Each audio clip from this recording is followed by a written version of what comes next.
Fa aproximadament 2 anys, tot aquest projecte va començar d'una manera molt senzilla. Va començar amb una conversa i amb una història sobre una antiga mina de pirita abandonada a les muntanyes de Valdeperillo. En aquell moment, semblava simplement una curiositat local. Tanmateix, aquella història va acabar convertint-se en el punt de partida d'una investigació completa. Durant mesos, es va dur a terme la recerca de l'antiga explotació minera. Posteriorment, es va realitzar la recollida de mostres i, finalment, van començar les anàlisis de laboratori. Al llarg del projecte, es van realitzar estudis granulomètrics, determinacions de densitat, anàlisis d'humitat i volàtils, així com assajos per determinar el contingut de ferro i sofre de les mostres. Cadascun d'aquests assajos va aportar informació diferent sobre l'estat de conservació de la pirita i va permetre construir una visió més completa del problema plantejat inicialment. Tanmateix, aquest projecte no només ha servit per estudiar un mineral, també ha permès comprendre millor com funciona el procés d'investigació científica.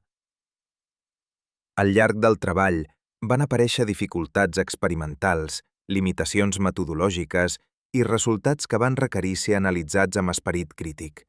Alguns assajos van presentar pèrdues de material, filtracions imperfectes o problemes de dissolució que van obligar a interpretar amb cura les dades obtingudes.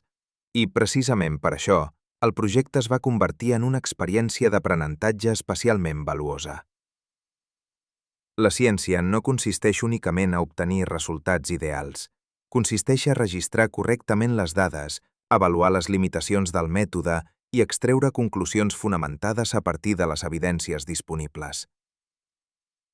Els resultats obtinguts suggereixen que les mostres de Valdeperillo presenten un grau d'alteració superior al de les mostres de Navajún. Tot i que el projecte no permet demostrar de manera directa l'existència de contaminació ambiental, sí que aporta indicis compatibles amb processos d'oxidació i degradació mineral que continuen produint-se a l'antiga explotació. Per aquest motiu, futures investigacions podrien centrar-se en l'anàlisi de l'aigua i dels sediments del barranc per avaluar de manera més directa la possible influència de la mina sobre l'entorn proper. A més dels resultats científics obtinguts, aquest projecte també permet reflexionar sobre el valor de la curiositat.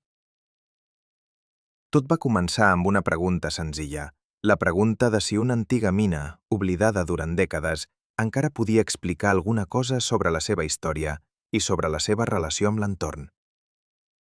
La recerca d'aquesta resposta va conduir a l'exploració de la muntanya, al treball de laboratori i al desenvolupament d'una investigació completa.